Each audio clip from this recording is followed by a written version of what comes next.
I thought I'd tell you first the story that started when I was first hired, June of 1975. I came down for the final interview as a superintendent here, and that was interesting. And there were about maybe 10, 12 people in the room at the time, not too many, and maybe some of you were there.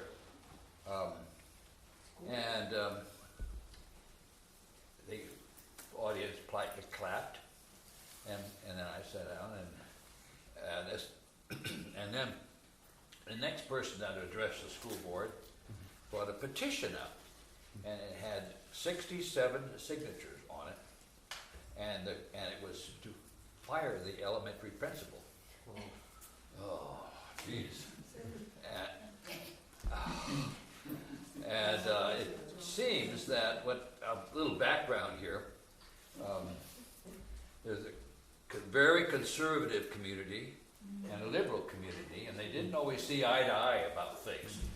And so the board took one look at it, and they said, well, we don't have a superintendent right now, because Don doesn't start till July. So they said, well, we'll postpone that till the next meeting. Thanks a lot. So anyway, the next meeting came up July, and at the time the school board meetings were at the high school, and it was in the old high school cafeteria, and didn't hold all that many people, but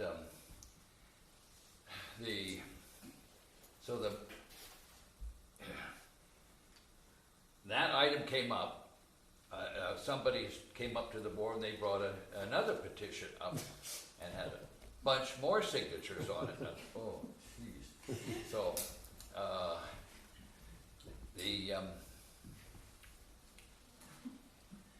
okay, I've got to get this straight here.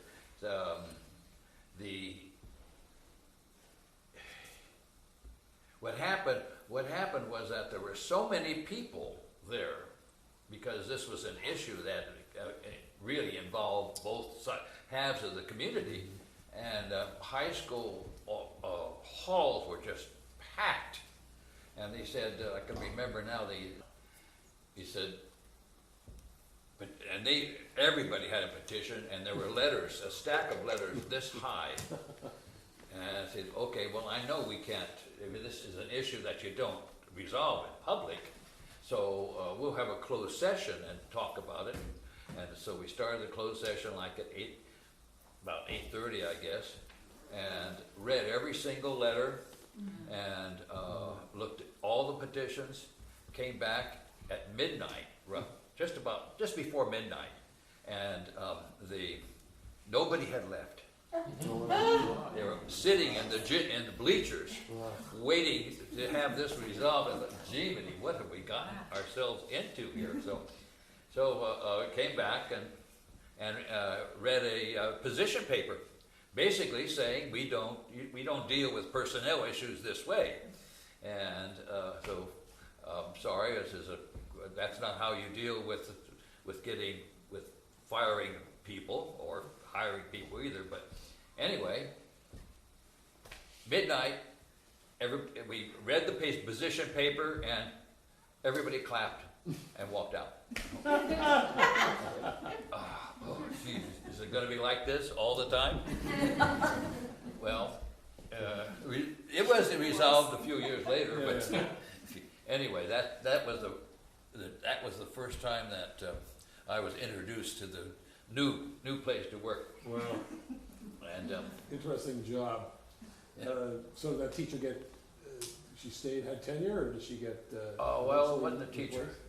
And the principal. Oh, it was the principal. I'm sorry. And some of you may have been there.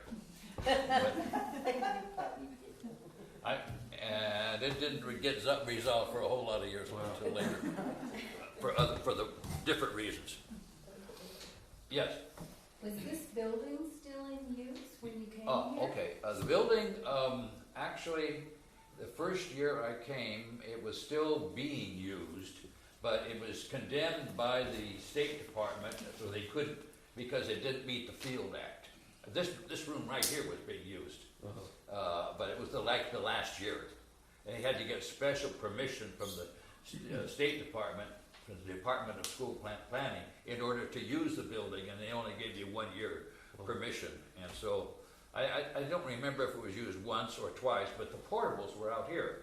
There were about 3 portables here, and this is the second story.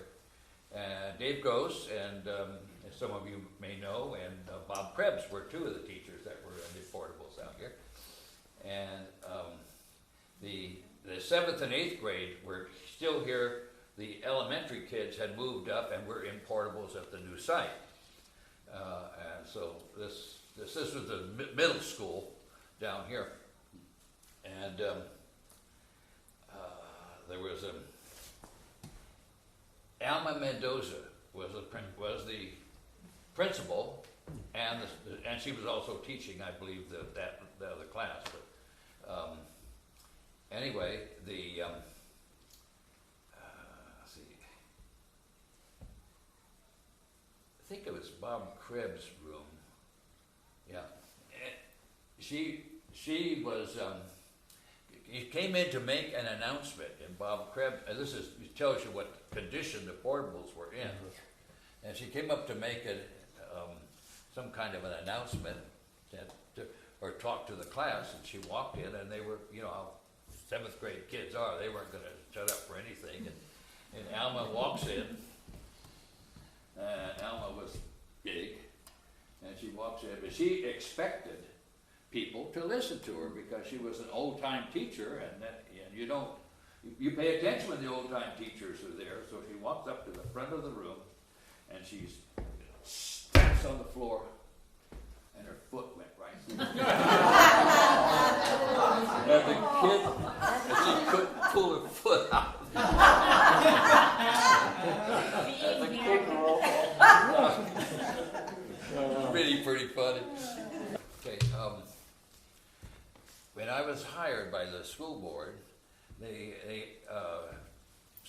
met together. They said, these are our priorities. We understand there are kids living out in the wilderness, out in the woods out there, and not going to school. There were some living under the bridge, and so our first priority is to make sure you get those kids back in the class, coming to school. So, oh geez, how do you do that?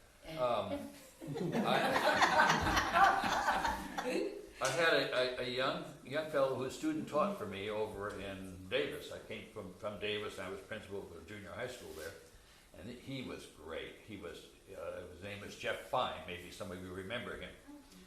And so I said, he said, where you go, Dr. Kirkpatrick, I'll go. Just let me know I want a job.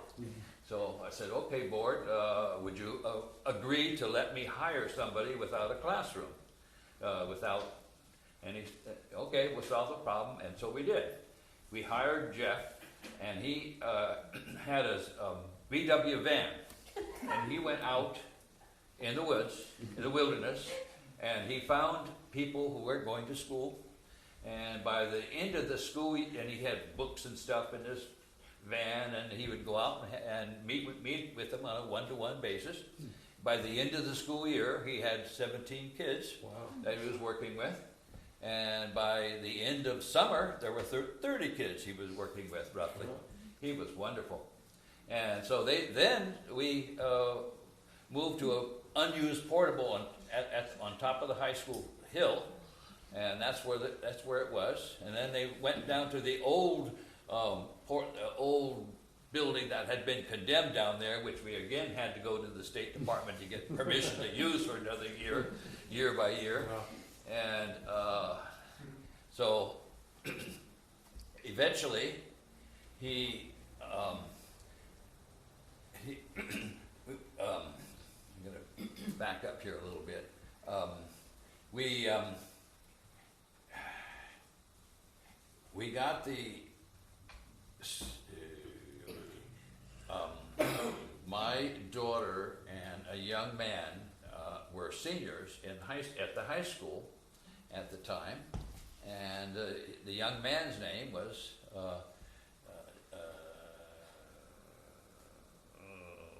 Mark Quattrochi. Some of you may know him.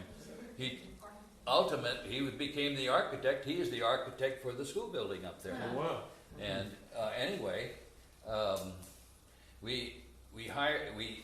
was the same year then that we had the community school, that we put this community school together. He designed that building that the community school is in now. And so that's really how the community school got started too. It was about that time. And was it from those kids out in the woods? Yeah. Were they the ones Yeah. that started? Wow. Yeah. A lot of town kids were in the community school too. Kids who had choices chose the community school, Yeah. some of them, And some of them have done very well. right? Yeah, and the first couple of years of that community school were really exciting. I mean, they had a lot of people who were volunteered to come in and help, and they had probably five or six different teachers that came in and worked on an age salary because they just wanted to do it. And Charles Bush was the principal, is that right? Who? Charles Bush, who was. Chuck Bush was there along, and maybe some of you know him, and a lot of other people. Wow. So that was the story of the community school. Well, thank you, John. Okay.